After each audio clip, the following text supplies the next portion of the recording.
Happy New Year.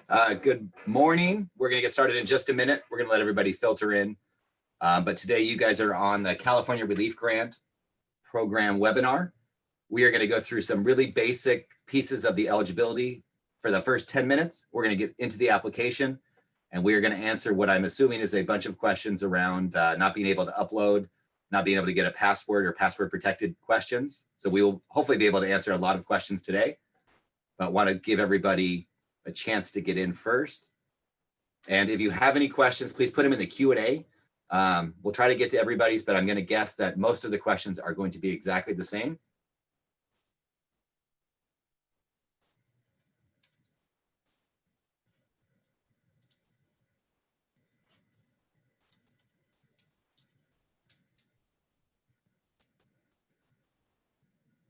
Okay, so we're going to get started. So you should be able to see my screen. Like I said, for those that haven't seen anything yet, we're just going to go through some of the basics. So bear with us. If you've been through this before, give us about 10 minutes to get everybody up to speed. And then we're going to walk you through the website, the application, and try to answer questions about where it's at today, because Lendistry has made some changes as of yesterday. So I want to make sure that you're up to date. So with that, I have myself, Mike Daniel with the SBDC. I have Scott Rogalski, who's also with the SBDC, and Manal Richa, who's a director of the Cal State Fullerton SBDC. So we're here to try to answer as many questions as we can.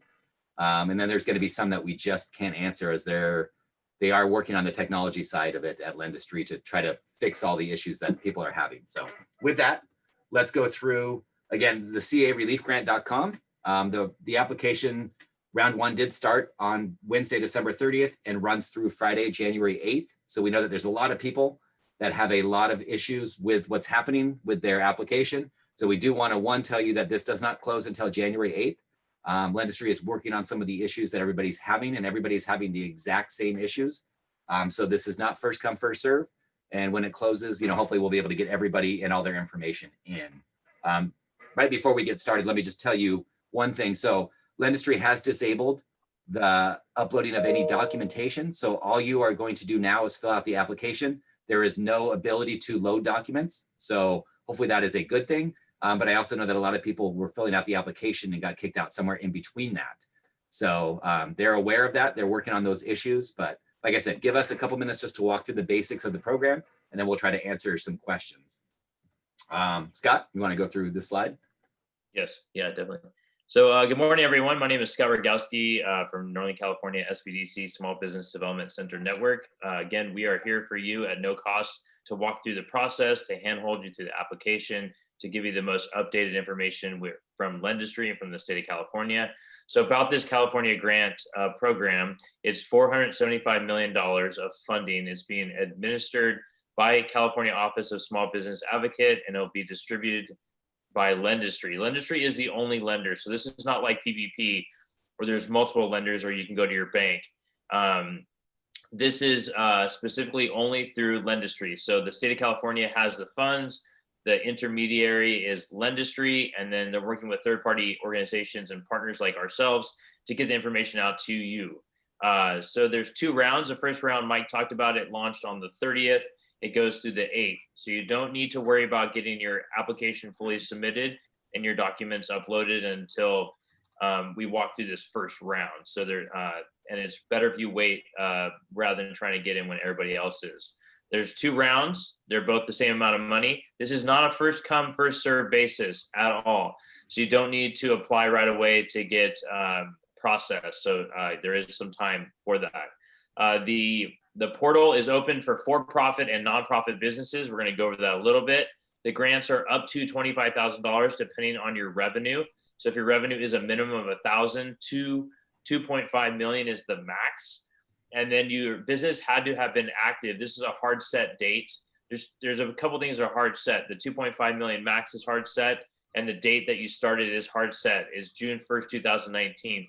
So if you started your business this year, you do not qualify. If you look at the chart, we're going to go over where you find this gross revenue line item, depending on your entity structure.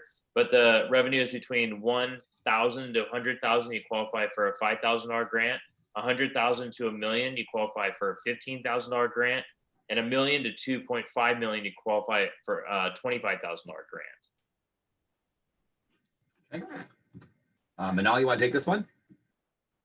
Or did I throw you for a loop? Oh, sure. I was just answering questions. So let's cover specific definitions of what a small business means and what a nonprofit means for the purpose of this grant. A small business includes sole proprietors, independent contractors. So if you are an independent contractor, you can definitely apply. A sole prop, regardless if it's a one person or a husband and wife, 1099 workers and or registered for-profit business entities such as C Corps, S Corps, LLCs, and partnerships. You need to have a yearly revenue of $2.5 million or less based on most recent available tax returns. They will be looking at 2018 or 2019 tax returns, no 2020, and you must have a minimum yearly gross revenue of at least $1,000. Now, talking about small nonprofits, and I know we had some questions in the Q&A about nonprofits, that means you need to be a registered nonprofit under the 501c3 or 501c6, and that you need to have a yearly gross revenue of 2.5 million or less based on your most recent available Form 990 for 2018 or 2019. Again, they are not taking 2020 into consideration. You must have a minimum yearly gross revenue of $1,000, and nonprofit entity types include corporation, LLC, trust, or unincorporated association. Scott? Yeah, so eligibility requirements. This is to see how your business is eligible, and you must meet the definition of an eligible small business. So again, you had to have started your business June 1st, 2019 or prior to that date. Businesses must be impacted by COVID-19 health and safety restrictions such as business interruptions or full closures. Applications will be required to certify eligibility, which we're going to go over what that means as far as your certification. A lot of questions about that. And they talk about the applicant with the highest revenue. What that means is if you have multiple businesses, multiple locations, multiple franchises, you have to submit, you can only apply for one business, regardless if you have multiple, and you have to apply with the one that has the highest revenue. Businesses must be able to provide organizational documents, which we're going to go over what that means per your entity, as well as a acceptable form of government issue ID, which we'll go over as well. So revenue verification, like we showed that chart, like if you make money between 1,000 and 100, what you qualify for, and all that stuff. Based on that chart, this is where you find that number, depending on your entity structure. So this is your IRS tax form that you file for your taxes. And it's line 1C. If you're a C Corp or an S Corp on your 1120, it's line 1C. Line 3 for IRS. Schedule C for single member LLCs, as well as sole proprietors. So if you're a sole proprietor, you're a gig employer, like a gigger, you have a Uber or a Lyft, or you're 1099 contractor or self-employed, you will have a Schedule C. It's on line 3 to find the gross revenue. Line 1C for 1065 for partnerships. Line 1C and line 2 for Schedule F for farming businesses. Line 12 for 990s for nonprofits. And then if you have a Schedule E, it's not eligible to take the gross revenue and add it to your total revenue. Schedule E is not eligible. So ineligible businesses, businesses without a physical location in California, nonprofit businesses that are not registered as a 501c3 or C6, government entities, and political or lobbying activities are businesses that do or engage in political or lobbying activities, passive businesses and investment companies, churches and other religious institutions. What we did find out around the churches and religious institutions, if they happen to run a school or a preschool, and that school or preschool files its own 990, then they would still qualify. A couple other things, because we will get into some of the tax returns that you saw. If you're a nonprofit and you file a 990N or the postcard or the EZ, that is perfectly fine, even though it doesn't have a revenue, they know that, or a gross revenue line, you would still qualify. And then just real quick, because I know that there's going to be a lot of questions around the nonprofit side. Unfortunately, the application looks exactly the same. So it says business owner still. So you would put what Lendistry is asking for is the executive director, if possible. If not, then who's ever authorized to sign on behalf of the organization is perfectly fine. But you'll put that person in where it says business owner. they realize that it's for nonprofits, but yeah. So sorry, where I left off, financial businesses primarily engaged in the business of lending. And then many on the right-hand side, so if you happen to be engaged in an activity that's illegal under federal, state, or local law, if you are socially undesirable activity or activity that may be considered predatory, the one thing that they keep using for that, it'd be like check cashing businesses and things like that. Businesses that restrict patronage for any reason other than capacity, and speculative businesses. Oops, sorry. Manal, you want to go through this part? Sure. So let's talk how you can use the funds once you get granted, hopefully, through this program. You can use the funds only for costs incurred during the COVID-19 pandemic and the health and safety restrictions, such as business interruptions or business closures that incurred as a result of the COVID-19 pandemic. You can use the funds to cover employee expenses, including payroll costs, healthcare benefits, paid sick, medical or family leave, and insurance premiums. You can also use the funds to cover working capital overhead, including your rent, utilities, mortgage principal, and interest payments, excluding mortgage prepayments. You can use the funds to cover debt payment, including principal and interest that occurred after March 1st, 2020. So that's a date to keep in mind. You can use the funds to cover costs associated with reopening business operations after being fully or partially closed due to state-mandated COVID-19 health and safety restrictions and business closures. This could be you investing into plexiglass, dividers, you're investing into possibly PPE, you're investing into heaters for the outdoor setting of your business.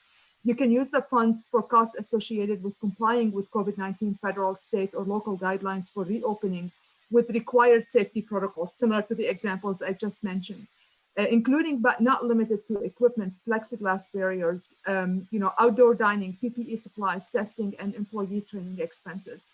Any other COVID-related expenses not already covered for the same period through grants, forgivable loans, or other relief through federal, state, county, and city programs. Some of the common questions we've received is if you receive PPP or EIDL or other city or county grants, if you're still eligible to apply for this grant, you absolutely are. Just make sure when you get awarded the funds that you use the amounts that you receive towards to cover different expenses than what you've covered using the PPP, EIDL, and local county or city grants. Mike, one of the questions that we received is related to what is the time frame that I'm able to use the funds? Do I have a deadline on when I need to use the funds, by? As of now, we don't have an answer to that question, correct? Correct. We know that it was, it could be funds that you've already allocated from March 1st, 2020 through today. They haven't said anything about when you have to exhaust them all by. And it's really showing receipts. So you might be able to already document that you've already spent most of the money. And that's perfectly acceptable as well. So a couple of different ways to get through it, but we've asked them a few times as to what the answer to that is. And we don't know. My guess is if you're awarded this grant, in the grant guidelines that you will have to sign, it will be in there. But like I said, I think most of us that own businesses have already spent most of the money that we might be awarded on different things, rent, operating expenses, payroll, things like that. So the hope here is that you've already spent it, and it's kind of a payback of things that you've spent. Well, and also as a reminder, this grant is not first come, first serve. I'm seeing some questions on that. So let's talk to the other side. Let's go over the other piece of how you can use or not use the funds. You cannot use these funds to cover human resource expenses for the state share of Medicaid, employee bonuses or severance pay, taxes, legal settlements, personal expenses or other expenses unrelated to COVID-19 impacts. You cannot use these funds to cover expenses for repair from damages already covered by insurance, and you cannot use those funds for reimbursement to donors for donated items or services. Mike? Okay. Nice book. So let's get into the actual application now. So Scott, if you want to share your screen, we're going to walk you through the application. And so as we're going through this, we know that a lot of people either got stuck in it somewhere and it kicked you out, or you haven't been able to even log in, which I believe that there's still issues with logging in at the moment. So you probably cannot log in as we speak. I'm not sure, but I'll go in and try to check. But if you got kicked out, they will come back to you and let you know. But they have disabled all the upload. So you don't need to upload anything at the moment. All you need to do is fill out the first part of the application if you can get in. Now, for those businesses that already started to upload things, or if you already uploaded, it memorizes everything from what we understand. So that's already in there if you already did it. But most people were not able to do that. So we're going to walk you through the pieces that you're going to need to do, and we're going to try to answer those questions that most people have as you're filling some of these questions out. And then we'll go from there and try to answer some more questions. And just, I see a couple questions. This is a grant, but it is a taxable grant, meaning that you'll pay taxes on it, but it is a grant. It is not a loan that you're applying for. And there's roughly $475 million broken into 2 different rounds. This is round 1. For any business that applies or nonprofit that applies in round 1, if you're not awarded it in round 1, you're automatically put into round 2. So you don't need to do it again. So. And thank you very much, Mike. So yeah, so round 1 opened on the 30th of December, and it goes to January 8th. So you have from now till the 8th to apply. So please use this link to apply. So if you're coming from SBDC, this is our specific link. It goes straight into applying. If you're working with other partners, you can apply through there. So you do have to apply through a partner. So when you go to CaliforniaReliefGrant.com, you can choose your county and then choose a partner. It could be SBDC or certain chambers you're working with, but you have to apply through a partner. You can't apply through Lendistry specifically. So when you click on log in to a link through a partner, you're going to come up to a screen like this. It's going to say either find grants now or sign into your account. If you haven't applied, you do not have an email and password, so you're not able to sign into account. If you have not applied, you just need to click find grants now. Don't sign in if you have not applied. If you applied, then you can obviously log in and you can find out where your application is. And Mike is right. Lendistry has a good amount of resources invested in tech, in their tech platform. So they are tracking it from the time that you applied. If it kicked you out, they have that saved. If you got almost done, but then it said you were completed, but you weren't completed, they have all that tracked. So they are gonna go through all that within the next week or 2. They'll get back to you. So after you click find grants now, this is the next screen. So there'll be 2 boxes, one that says grant program for for-profits and grant program for nonprofits. So you just make sure you click the right one. If you click the wrong one and fill out the wrong application, it's okay. We can help you get through that process. Lendistry is working with everyone. They have a call center that they're running, which will give you that information. There's a call center number and a call center email that you can email them. So you click apply now. And then there's 5 sections within the application. For this first stage of the application, you do not upload any documents. You do not upload any documents until they email you and say, hey, this is your application number, please start uploading documents.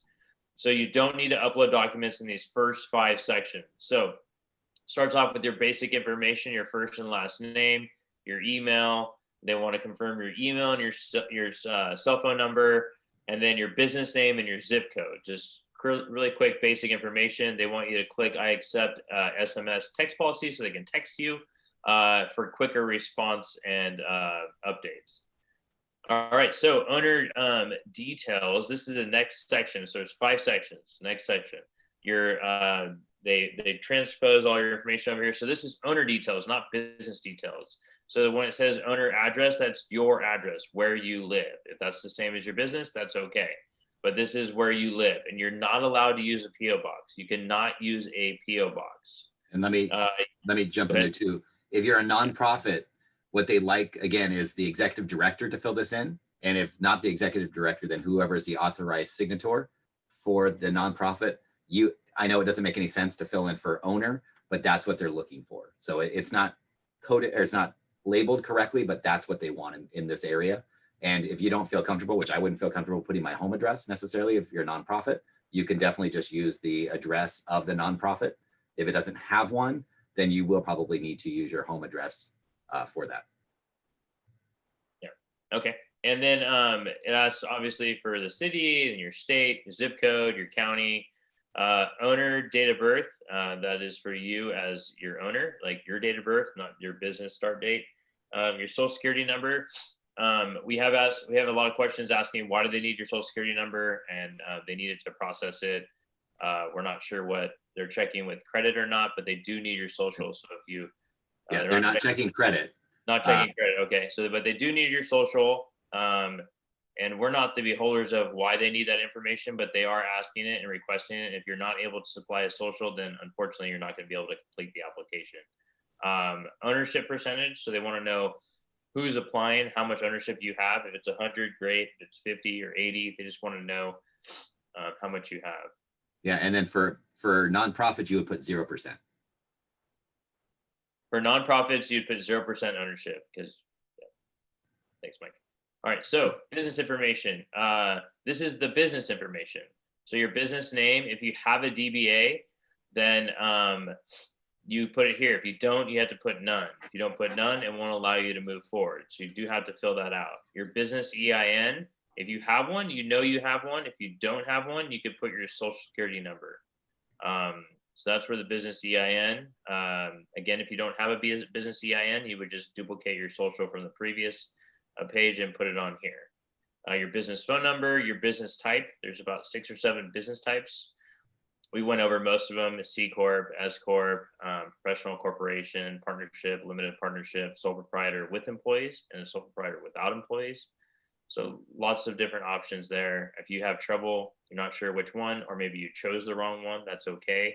We can, they're going to go back and help you fix that. The state, your business address, again, it can't be a PO box. If it is your home address, that's fine. It could be the same as your home address. Home-based businesses are approved to apply for this, just as gig economies and sole proprietors, independent contractors. And then the city, state, county, zip, and then date business established is the date that you started, so this date for some of you, or probably maybe most of you, is on your taxes on the top right. It'll say business business date established. So that has to be before June 1st, 2019. And if it's not, then unfortunately you do not qualify. That is or not eligible. That is a hard set date. And then your business URL. Mike, would you like to add anything else around date business established? Or yeah, so the date of the business established is the date that the business actually made its sale, right? So you maybe aren't the first owner of that business and you bought it at some point. You still want to use the date that the business started, not the day you bought it. And then for businesses that maybe you change from a sole proprietor to an S Corp or an LLC or vice versa, don't put when it changed, put when the business actually started, right? So I actually see a question here of a hair salon that in 2015 they were a sole prop and then they changed to an LLC in 2020. Use the information from the 2015 that the business started in 2015. And then for EIN and things like that, you should use your most current information. So if you're if you switch from a sole prop to an LLC, use your EIN. They'll come back and ask questions if they need to. But I know we've had a lot of questions around entity structure and businesses having changed between 19 and now. You do want to put when the business actually started, though. Okay. All right. Next. And EIN and tax ID are the same thing. Sorry, employer identification number. So. Yeah. Okay. Cool. All right. So this is section 4. Again, there's 5 sections. And again, if you are in the process of applying and it cut out or it timed out or your computer shut down or crashed or whatever, they have all that tracked. And there is a glitch where if you don't fill out the whole application or you fill out half or you started and then your computer shuts down, they will email you and say, hey, congratulations, you completed your application. So if that is you and you didn't fill it out, don't, I know it's probably impossible to tell you don't stress and don't be frustrated, but please be patient, I'd like to say, and we're here to help you as well. But they are going to get back to you and they know where you are in the process. So how can we help you? Section 4. So the purpose of the grant, like what you're going to use it for, amount requested. So there's a little box over here where it says click here for check for eligibility. So amount requested, that little chart will pop up. So see where you are, 1,000 to 100,000, you qualify for this, 100,000 to $1 million, you qualify for this, and then $1 million to 2.5 million. So you need to check that. So will this grant create jobs? So we've had a lot of questions around what does creating jobs mean? What are jobs retained? What does all this mean? So we're here to tell you and help you. Before you get to that job part, you have to put your annual revenue here. And hopefully that matches up with the amount you're requested. And if not, then they're going to go back and fix that. But regarding will you create jobs? So number of full-time employees and number of part-time employees, those are your current full-time and part-time employees that receive a W-2. Those are your current ones. So jobs created. So will this grant help you create jobs? So if you you get the money today, you get the money, whenever you get the money at the end of this month or next month, and you are going to be able to hire people. That's what jobs created. Jobs retained means if you don't get this money, you're going to have to lay off a couple people. But if you get this money, you can keep your 4 employees or 6 employees or 2 employees. That's jobs retained. That's retaining the employees. And then jobs created is brand new. All right, Mike, before I go to the next page, anything else you want to talk about? The Yeah, employees? so just as we go through this, number of full-time employees is just, again, the number of employees that you currently have in your business at this time. You want to count yourself as well. And then the number of part-time employees are the number of part-time employees you have in your business. Do not count 1099s. They don't count as part of your employee count. It's just the W-2 wages that you have, or if you're the owner, it could be a draw. But, and keep in mind, there's no benefit. You don't have to have an employee other than yourself. So they're just trying to get an estimation where you're at. And then they also want to know if this funding, if you get it, are you going to be able to create any jobs or retain any jobs? And yes, you can count employees that are furloughed. Okay, cool. All right, next slide. So Scott, before you proceed, we do have a question related to if, for the comparable period in terms of gross revenue, if one period, if the 2020 shows an increase compared to 2019, would that affect, the chances of being considered for the grant? Do we know? If it shows an increase in revenue? Increase in revenue in 2020 over 19, will that affect their chances to be considered to be approved for the grant? We'll go through, we'll share with you guys the criteria that they're using. We don't know exactly how they're using it, but when we get towards the end of this, we will share with you the 4 criteria that they're looking at, and everyone is given a scorecard. We don't know exactly how it all works, but we will see. So I see a question around a real estate agent. So if you're a real estate agent, you would just put 1 employee. It's just yourself. Perfectly fine. And if you're a sole prop and it's just you, that's perfectly fine. But it should be 1 because you, as the owner, are an employee. So if 1 is perfectly fine. All right, so to jump in the business demographics, this is, I apologize, I think I said last section was 4. This is the 4th section. So there's one more of this, but business demographics, a lot of questions around B2B and B2C and what does that mean? So B2B is business to business. So if you sell to, if your company sells to other businesses like cities or counties or government or feds or just other organizations, that's B2B. B2C is business to consumer. So do you sell to individuals like 3 of us on this call? Do you sell to us like a retail store? If you sell to consumers like us, and then you sell to also to businesses, you do big corporate stuff as well, then that would be both. But B2B is business to business only. B2C is business to consumer only. Like you only sell to people that come into your store. And then both is a mixture of both. So they want to know what type of business is it. So there'll be a drop down for that. And then there's subcategories within that. I was told that food services are under entertainment as a subcategory. So if you have a food services business, that's where it's at. So there's different intricacies within this. We're not going to know all the answers right away, but we can walk you through the application and help you. So they want to know what your business does. They want you to tell us a little bit more and as far as a text box. And then there's a NAICS code. Everybody loves the NAICS code. So some of you on your taxes, mostly the corporate ones, on the top right, it'll have your NAICS code there, kind of like your industry code. And if you don't know your NAICS code, it's totally okay. You can click this little button here. It says click here, and it'll take you to a website, and you can type in your industry.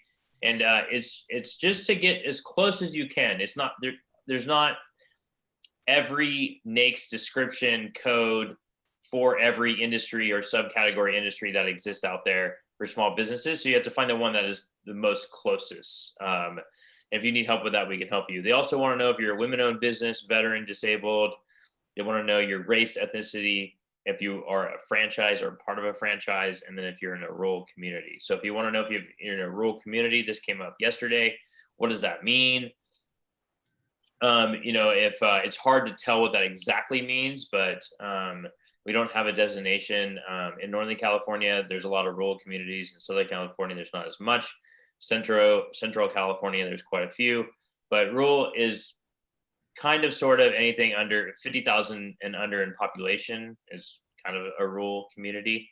There's 58 counties in the state of California, and I don't know, I'd probably say that possibly 30 of them are rural counties or more. So Mike, you want to go over anything else before I go forward? No, and as you're answering these questions, do your best to answer them to the best of your ability. You may or may not know all of the answers to this. I know that the B2B, B2C for the customer base seems to throw people. Business to business, right? Do I sell to other businesses, or do I sell to the consumer or to the end consumer, the end user, or both? There's no wrong answer for any of these. Just do your best to try to answer it to the best of your ability. And they'll come back to you if they see something's way out of whack. Most people don't know what their NAICS code is. So go to click here, type in and try to find the best one that fits. But I realize that, you might find a couple that seem to fit. Choose the one that you best think is where it's at, right? If you're a woman-owned business or you're not sure, you don't need a certification for it. It's what you think you are, right? If you're a veteran and you're running the business, then you would put veteran, or disabled, put your race, ethnicity, if you're a franchise, right? Do your best to answer these, but I realize that some of these aren't perfectly clear to everybody. Yes. All right, cool. Next slide. So this is the 5th section of the application. Again, if you got kicked out or your computer crashed or something happened and they emailed you and said, congratulations, you submitted your application, you didn't, that is going to be all tracked. There's a phone number and an email with Lendistry. We have direct access to Lendistry, so we're gonna do our best to help you out as best as we can and get the answers to you. So this is the last section of the application. So is your business 51% minority or veteran owned? And it goes into explain minority, person of color owned small business means the following racial or ethnic groups as identified here. So it goes through them here. This kind of answers some of the questions, or kind of gets into what Manal was asking earlier about one of the questions for, does 2020 sales increase hinder your ability to get approved, or have something to do with you getting approved for compared to 2019. So they do want to know, what was the gross revenue for your business April 1st, 2019 to September 30th, 2019? And then what was your gross revenue for the same time period, April 1st, 2020 through September 30th, 2020. So if you look at that, that's a 6-month window. They really want to see how you did in the Q2, so quarter 2, so April through June and July through September of 19 compared to what you have done in 2020. To kind of see a year-to-year comparison on those 2 quarters, quarter 2 and quarter 3. Is your business currently in the need of business advising or technical assistance? So if you need more advising, not only through this application process, but as you grow or as you try to save your business, yes or no, would you like help? Because Lendistry is partnering with individual organizations like ourselves that can provide that to you at no cost. Is your business currently in the need of business loan? So obviously you're applying for this grant. They know that you need some money to survive, but do you need other monies outside of that? Yes or no?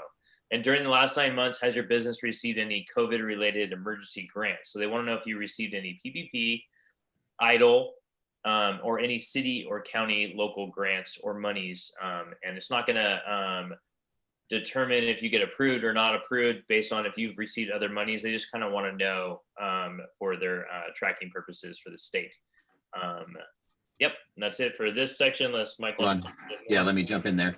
I realize, and I see a lot of questions around question 3, where it's really not a random time frame. It's quarters 2 and 3 is what they're pulling. So April, May, June, quarter 2, and then July, August, September, quarter 3. So I know it probably seems like a weird kind of random date, but that's when most businesses were affected at the start of COVID. So that's what they're asking for. And I realize that most of us haven't done our taxes for our business and maybe don't know the exact gross revenue. And again, it's gross revenue, it's not net, right? We're not looking for all the expenses taken out.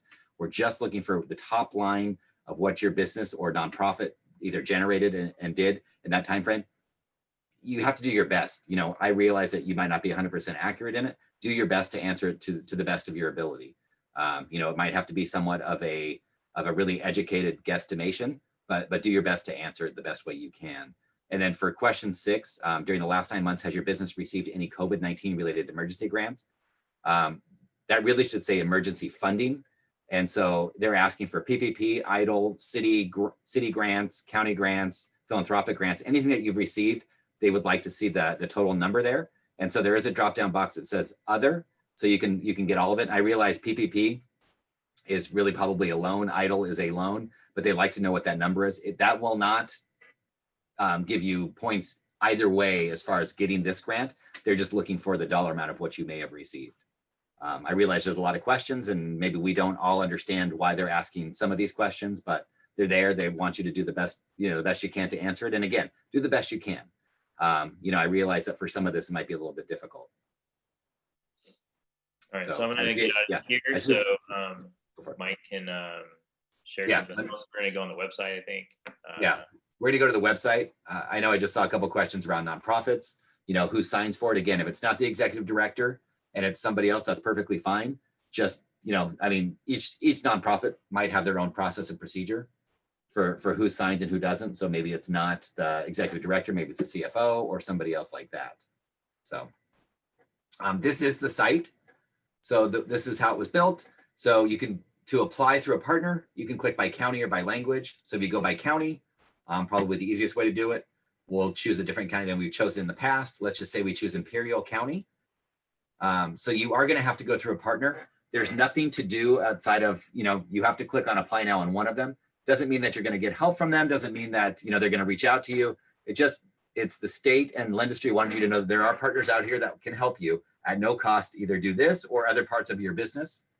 Doesn't matter who you choose. The hope here is that you're going to choose somebody that has actually helped you or that you would like help from.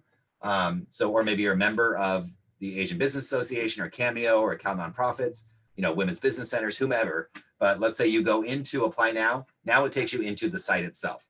Once you get to this point, everyone is in the exact same portal. So there's no difference. And so you can click on any partner. If you don't see a partner that you work with, choose whom you think, choose the first one, choose whomever you think you might want help from. Doesn't ultimately matter. It's really just to get you to this point. And this is the point now. We don't want you to click on sign into your account unless you already have a password, which I'm assuming 99.9% of the people do not. Click on find grants now. And then once it clicks into this page, this is where it's a little awkward because it looks exactly the same. But on the left-hand side, this is for profits. So small businesses. And then on the right-hand side is for nonprofits. And so it's going to tell you everything that you need. But click on apply now. And I'll do the for-profit side first. And then we will start inputting data. I realize that for a lot of businesses and nonprofits that are going through this now, it just kind of stops and stalls when you get to this point. But you're going to fill it in just like Scott kind of walked you through, go step by step. Once you get to disclosures, it's done. There is nothing to upload right now. They are not allowing people to upload. There's no password that you're going to get. They're going to reach out to everyone in the system. We don't know when that is. We're hopeful as soon as possible, but they're going to reach out to everyone in the system to let you know where you're at and what the next steps are. And I think they're working through that right now. I wish I had a better answer for you than that, but unfortunately, this is a little outside of our control. We're just trying to get you to where we know it is at. And if you go back to the home page, let me just close out of this. And if you're not able to get through, if you got stuck somewhere, if you put something in incorrectly, they will get back in touch with you through email. So check your email, check your spam, check everything. They will get back in touch with you and they will let you know exactly where you're at. And you'll see this is right on their site. It says, due to the high demand, the file upload step is temporarily disabled. They'll let you know once it's allowed. And we are doing daily webinars at 11 o'clock every day. So we can definitely try to help you. But some of this information we get just as fast as you get it. So we don't always have the most up-to-date information either, but I'm sure they're working through this. I understand technology is difficult. There's a lot of questions on here that don't seem to be intuitive to all of us as far as, an easy understanding and an easy answer. Like I said, do the best you can. You know, I don't know that any one answer is going to eliminate you, but I do want to go through some of the guidelines as far as how they're tracking this. Oh, I guess it's not here. Let me pull back up my my PowerPoint, and I just want to kind of walk you through the parameters of what they look at as to how they're determining. Give me 1 second to share my screen. So again, a lot of questions about the application and submitting and where you are in the process and you weren't able to finish and all that. And again, like what Mike said, is that they're gonna reach out to you probably next week. Again, the first round doesn't end until the 8th, but they are working through their glitches and they're working through all that as we speak, and they are going to get back to everyone. So you just need to look for Lendistry in your spam. Put them in your safe senders list so you can find them in your inbox, because they might be there. Right. And, you know, we are on a call every day with Lendistry. They were not, we didn't have a call this morning, but every day we have a call with them and they update us as to where they're at. And that's at 9 o'clock. And then we come on at 11, hopefully to be able to give you guys the most up-to-date information. Can you see the screen, Scott? Yes. Okay. So this is what they're looking at. So as they qualify through this, so they're looking for and everyone is given a scorecard. We don't know exactly what that scorecard looks like. And how they use it, but this is what happens. So it's not a lottery system. It's not first come, first serve. It's you're given some kind of classification built on some of these factors. So the first factor is how your area has been affected. So as you type in, you know, where your business is located and the regional stay-at-home orders and how that has affected your business. Now we know that 99% of the counties have been, you know, put into stay-at-home orders that have hampered nonprofits and small businesses greatly. So most people will probably fit, however again, I don't know how they rate this. Second is how the business is impacted the most financially based on gross revenue losses. That's kind of that number that we were showing you on the application. I believe it was page 5 or 6, where it's asking your 2019s versus your 2020s. That's kind of, I don't know if they're doing it based on percentage, based on dollar amount. I would assume it's percentage, but I don't know what that is. And then also certain industries, right? So retail, food and hospitality, health and wellness, personal care, right? Some of, you know, where you fit in that. And then underserved small business groups. So women-owned, minority-owned, veteran-owned businesses where 51% of the business is owned and run on a daily basis by one of those groups. Or if you're in an LMI area, which will come up just based on your zip code, or if you happen to be in a rural community. So that's kind of the qualifiers of what they look at. And everyone is given a scorecard. I'm sure there's other factors outside of this, but this is what we've been shown as far as what this is. So. Hey, Mike.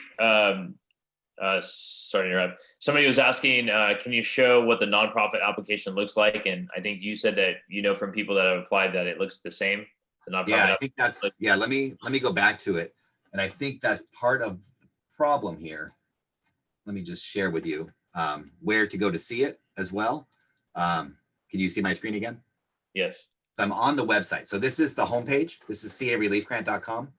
So as you roll down, if you roll down beyond like the partner page, and you go to application guides, you'll see there's a guide for businesses and there's a guide for nonprofits.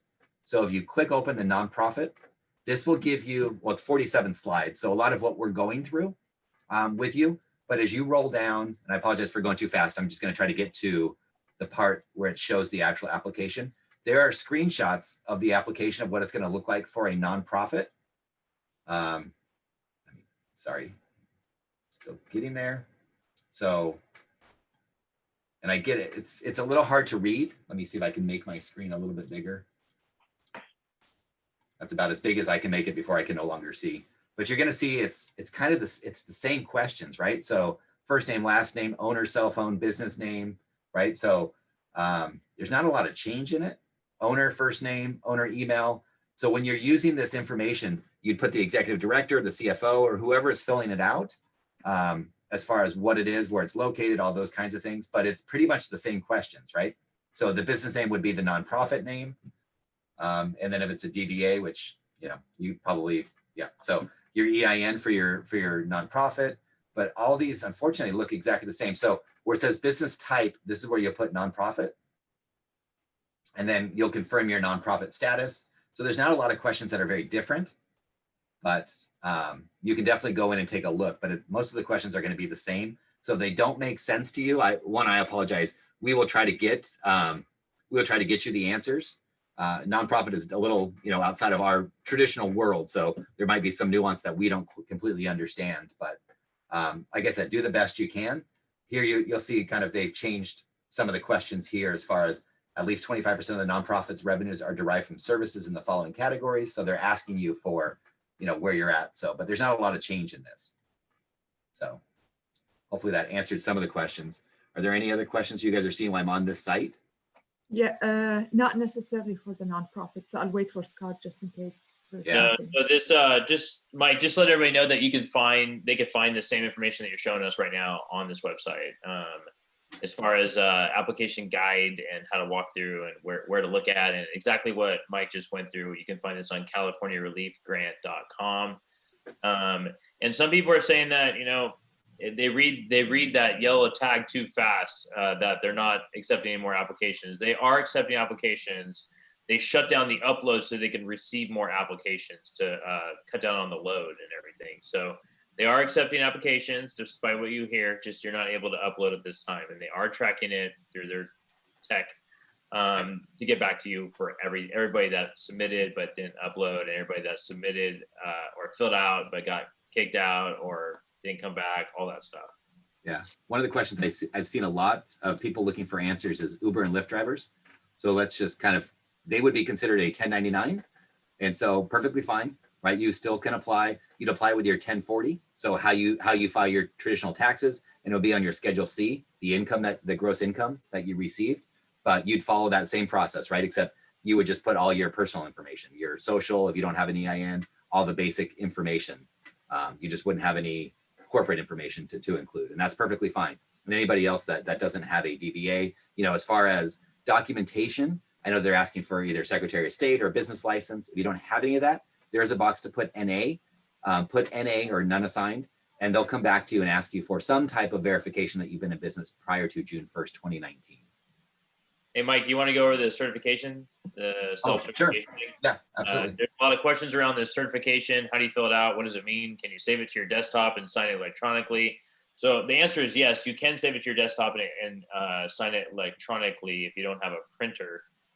So you can just save it to your desktop, open it up as a PDF, sign electronically, save it, and then send it in that way. But Mike's going to go over what the self-certification is. This is within the application when you apply. It's not something that you would have in your normal organizational documents. It's something as you apply, you're certifying the certification of the information that you just filled out. You're self-certifying that all that is correct. So that's what the certification is. Mike's going to show you what that kind of looks like. Again, Scott, go ahead. Sorry, as we await for Mike to share that screen, we are receiving tons of questions on how to correct mistakes on the application if I already submitted. If you don't mind revisiting this one more time. Yeah, so if you already submitted and you're trying to fix a mistake, like you put the wrong email or address, or so for those of you that are asking questions around like, I chose the wrong partner, can I go back and choose a different partner? That doesn't matter. We just want you to in the system. If you chose the wrong partner, it doesn't matter.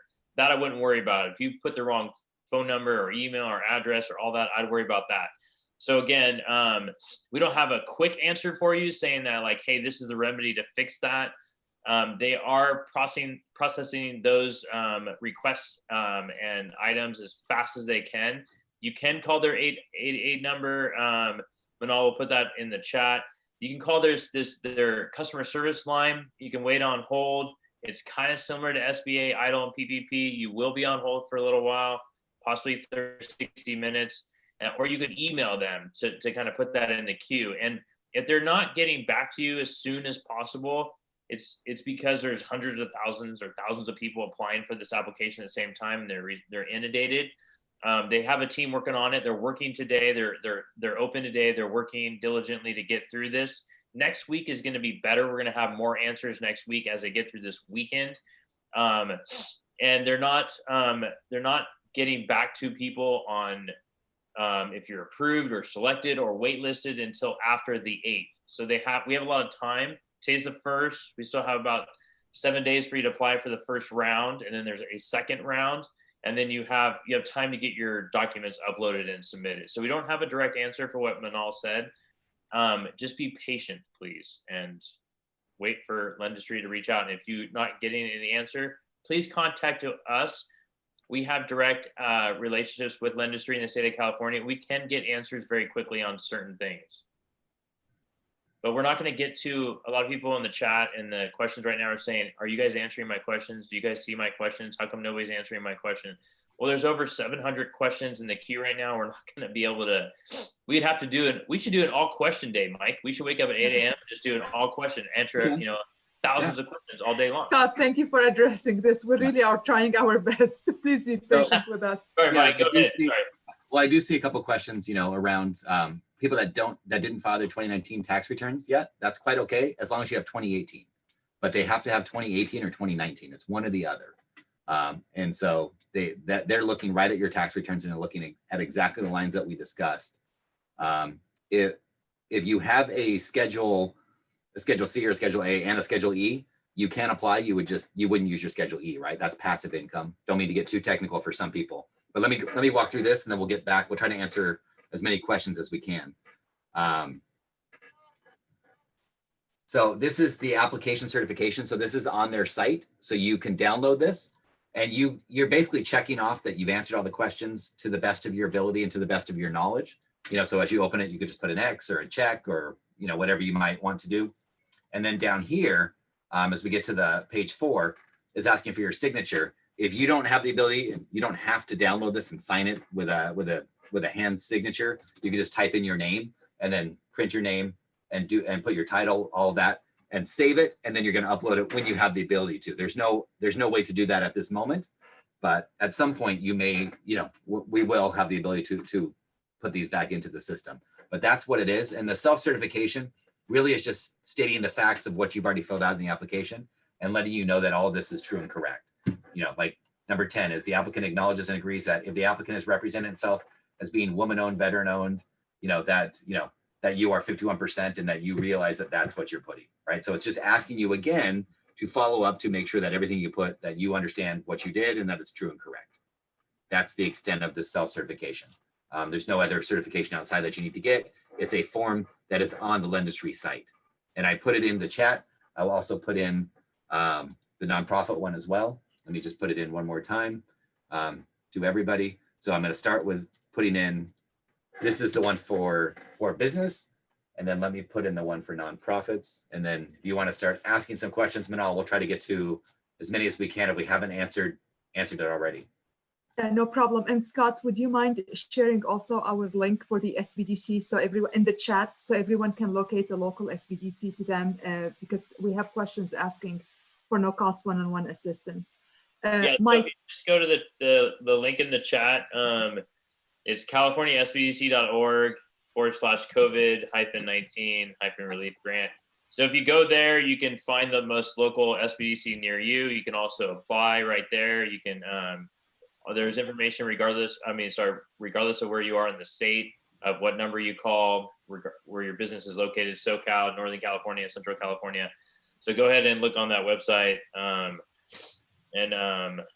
Mike Daniel is also putting the stuff in there for CaliforniaReliefGrant.com. So just so you know, this is our site for all the SBDCs. So we are across the state. We have 65 centers.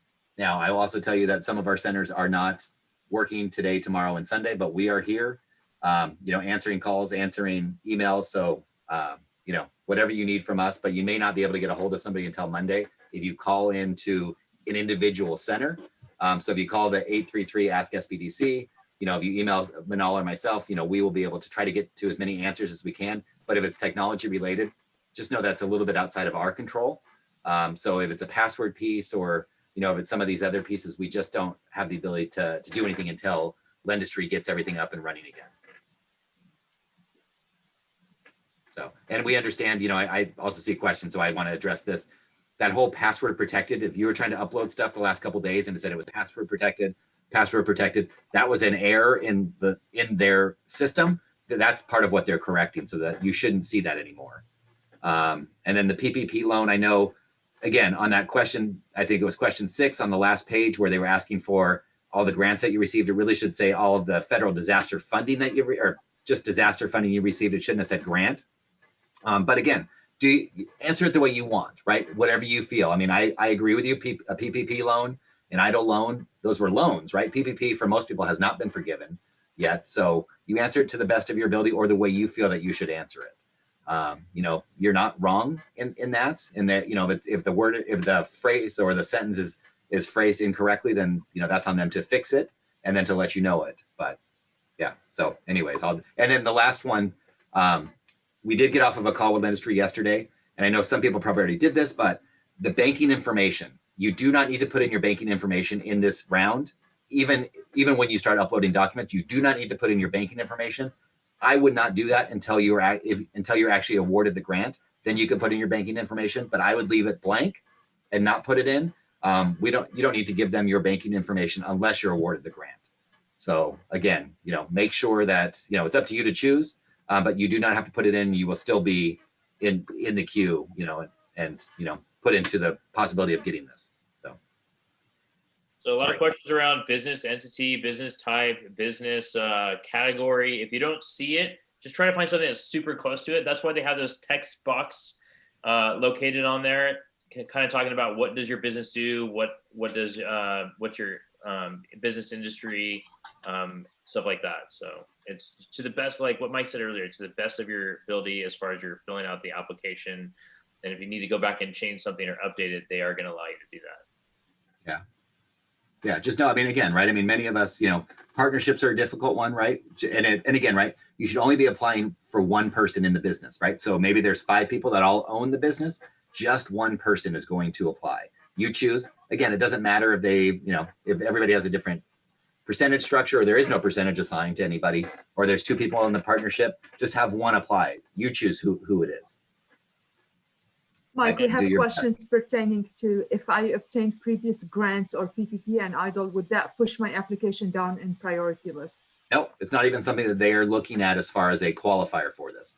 They're just asking the question, and I'm sure that they have their, whether it's the state or Lendistry, have their reasons and rationale for why they're asking that, but it's not a part of the algorithm to understand who gets funding and who doesn't. And just know, I mean, there's $475 million in 2 rounds, but there's also, you know, 4.5 million businesses and nonprofits in California. So, you know, it's, you know, all I can say is there's money out there. Let's all apply. You know, if you have a business or a nonprofit, and, you know, let the chips fall where they may. And, you know, hopefully if there's more money, maybe at some other point in time, at least you're in the system. So Lendistry will reach out to you. They'll send you an email. A lot of questions around how do you know if you'll be able to upload? When will you be able to upload? When can you submit your taxes? They are going to send an email to everyone, every applicant that is in the system that applied that hasn't finished the application and has not uploaded. They are going to let you know when it's due. We do give these presentations every day. We're here today. We'll be here tomorrow. We'll be here Sunday, Monday, and then we're setting up our schedule so that we'll be here probably through, I don't know, probably through March. But as we get updates for you, as we get updates daily, we will give them to you. So even though there's no Lendistry call tomorrow at 9, we are going to get updates tomorrow morning before we come to you. So once we get them, we'll get them to you. But it'll be at 11 a.m. You're welcome to reach out to us on our websites, emails, like what Mike said. Most of the people are shut down right now, but we have advisors that are ready to answer phone calls, text messages, emails, and get you answers as fast as we can. Yeah, and I have seen the question come up a couple of times about PPP, if I should put it in my Q2 or Q3 gross revenue. I would not. You know, right now it's sitting on the books as a loan. That is not revenue. So don't put it in, Scott, unless you have a different answer. No. That's a good answer. And we also are receiving questions. If you are listening into this webinar, you will receive a link with a reminder for tomorrow's webinar as well. That means you are already registered for our webinar series, so you don't have to worry about, where to join again for tomorrow. About an hour before we go live, so around 10 a.m., you will receive a reminder email with the link. You can click on that link and join us. Yeah, and I do see a question about EIDL as well. EIDL is a loan, so that is not gross revenue. Okay, so that wouldn't count either for you know what you put in 2020. You don't put PPP or EIDL or any other loan that you may have received. It's, you know, it's just your gross revenue. So same question, Mike. Yeah. Same question, Mike, related to POA and unemployment as well. Nope, that's not gross revenue. So it's just gross revenue to your business, right? So gross revenue is top line number. It's not minus expenses. It's the top line number. It's not profit, gross revenue. If you have trouble and you're not really sure what number to put, please call us, email us. Or we can help you answer the question. I'm putting the link in the chat. If you're looking to contact an SBDC, it's a little tricky because we're all throughout the state of California. Mike's in Orange County. I'm in Sacramento. But we have representation in all counties, cities, and we have about 65 centers across the state. So it's a little tricky to just like give you one number. That's why we asked you to go to our website and find the one local to you. But there is one number on there. So unfortunately, it's my number, or fortunately. well, it depends who you're asking. Yeah. Depends who you're asking. But what I Mike wouldn't said, agree with that, but yeah. what Mike says is we're working through the weekend. We'll be here every day. And we'll be here to answer your questions and readily available. We have lots of advisors working with us. They're working through the weekend, they're working next week. So we'll be here for you. Yeah, and let me share one more thing, Scott. I know people are asking, as far as SBDCs, and you will get this presentation. And again, right, we know, I mean, there's nothing more frustrating than not being able to get into these things. And so trust me, we're just as frustrated. This shouldn't be this complicated. And we realize that it is, but we will do our best to get you there. I know people have asked, is there going to be more time? We're going to try to push. I mean, our job is to push for you as we talk to the industry in the state every day to say, these are the issues that people are facing. So the hope here is that they understand. So again, keep giving us your issues that you're running into, because we are reporting those in. And, the whole intent of this is to get to businesses that need it the most, right? Their hope was underserved, underrepresented businesses and areas and regions, and the mom and pop businesses. That's really what they want to make sure they're getting funding out to those areas. So that's why we do this every day. So make sure, you keep giving us, what you're running into, and we see it, believe me. This is not an easy process to get through. Let me share my screen. We do have 65 centers spread throughout our state. We will send this to you because I know it's almost impossible to read this slide, but we have centers everywhere that, maybe you didn't even know that was an SBDC, but every part of the state is covered by an SBDC. So we're here to help you through whatever you might need. And then I also want to show you, let me go backwards one slide. We do webinars every day. Today's happen to be English only. And so what we typically do is we'll do it in English and in another language so that we can try to best serve every area and every place. So tomorrow's webinar is going to be in English and Vietnamese. And then the third is English and Korean, and the fourth is English and Arabic. And so we'll also have other ones throughout the day. So we'll start to send you, and you're going to start to see a lot more of these webinars pop up as I think a lot of organizations are coming off of kind of the holiday break. So hopefully, again, just email us with whatever questions you may have. We'll try to get them answered. But anything else, Manal, you wanted to add, or maybe a question that we could answer that we didn't? Yeah, I mean, again, 800 in there. Mike, can you answer all 800, please? I will do my best. So, again, if you are having technical issues, please be patient. I can see, we have multiple questions related. I'm having issues uploading documents, asking for a password. Please be patient. This is in the works. Plus, the feature to upload documents is not activated for the time being. That's being worked on. Common question that I saw a few times, I don't believe we addressed this, Mike. Can you apply for both for-profit and non-profit business if you are involved in both? Yeah, so they're only going to allow you one. So that's why they're asking for Social Security. But let's assume, and I've run into this issue with a few others, like maybe you have a business improvement district and you have, a business owner that owns a business, but then he or she is maybe the president or also running the business improvement district. So they're applying for that separately, and it really doesn't have anything to do. Let me find out, because I don't know what the answer is. But I would assume yes. It doesn't make a lot of sense as to why you would not be able to. But my suggestion would be to apply for both, and then let's figure it out with them. Don't not apply because you don't know the answer. And then I've also seen a couple of questions around donations and grants counting as gross revenue for a nonprofit. I don't know the answer, but as you're asking these questions, we see them all and we copy all of them and send them to Lendistry. But we will try to get you the answer. Some of these we just don't know the answer, so we might not be addressing it directly. If you filled in the wrong form, let me go through this. So if I co-own a business and we both have our own businesses, can one of us file the joint businesses and the other for their own business? You know, I can't tell you no or yes to that. I think you need to do what you need to do. But no, I mean, it doesn't seem like you would not be able to. So I don't know if that answered your question, but I'm trying to be a little vague, you know.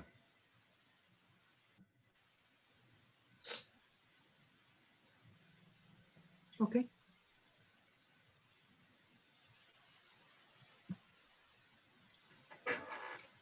And, you know, for everybody that's on here as well, you know, we know that PPP, a second round, is right behind this. One, this grant will not affect any ability for you to receive a second round of PPP. But we also want to make sure that you're aware that it's coming out probably the middle of January or shortly after that. So we're here to help you through that as well. So. Anything else, Scott or Manal, that you guys see? No, just a lot about uploading, about applying, about being kicked out, about halfway through the application. Just a lot about that. Yeah. There's some of these, and there's some other questions that we don't have answers to that are a little bit. And unfortunately, a lot of your questions are case by case. We'd have to actually talk to you. So we ask that you call us, you go to our email, you reach out to us. We do have people that are responding.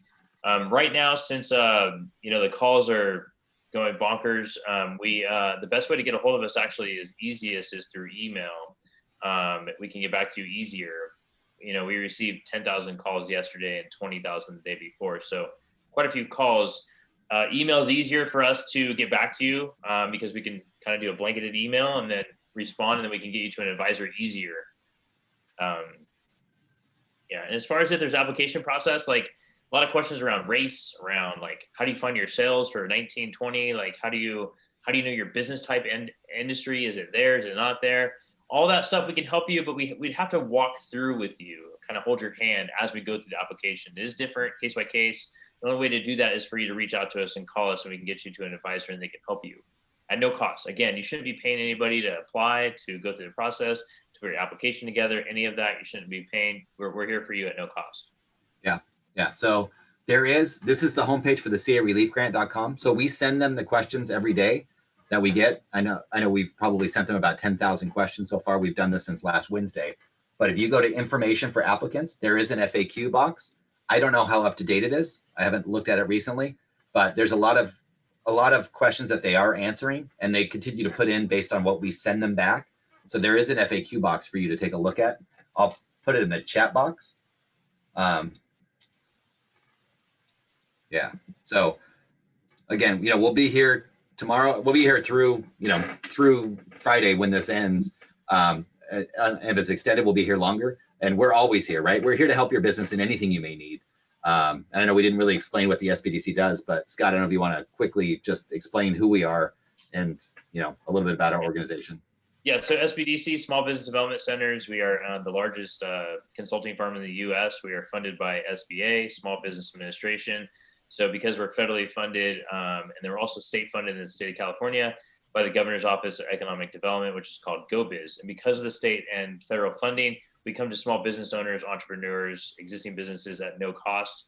During this pandemic, we specialize in helping you fill out PPP, get access to the EIDL, which EIDL just extended. The EIDL it did expire the 31st of December, but it got extended a whole nother year. So you still can apply for EIDL. And the new PPP, like Mike mentioned, we will have the updates on that next week for you and bringing that to you on a weekly basis or possibly daily basis. But what we specialize in is one-on-one assistance and these webinars, educational events, all to you at no cost. Again, during the pandemic, we've helped businesses save their business, helping them with resilience, also helping them with e-commerce strategies for digital and marketing strategies. We have restaurant experts that understand the restaurant industry and how to pivot right now, if it is possible to pivot when we understand a lot of businesses are not surviving, but we're also here for you for that as well. And then also a lot of rent lease negotiation issues coming up with landlords and whatnot, and we can help you with that also. But we specialize in everything and anything outside of this grant. If you want to start a business or grow your business or hire, we're here for you at no cost. Perfect. So with that, I would say, one, take a deep breath. We know this is frustrating. And, you know, we see it from everybody. You know, if it were me, I would put this down for today, because the chances of this all being fixed today probably isn't very good.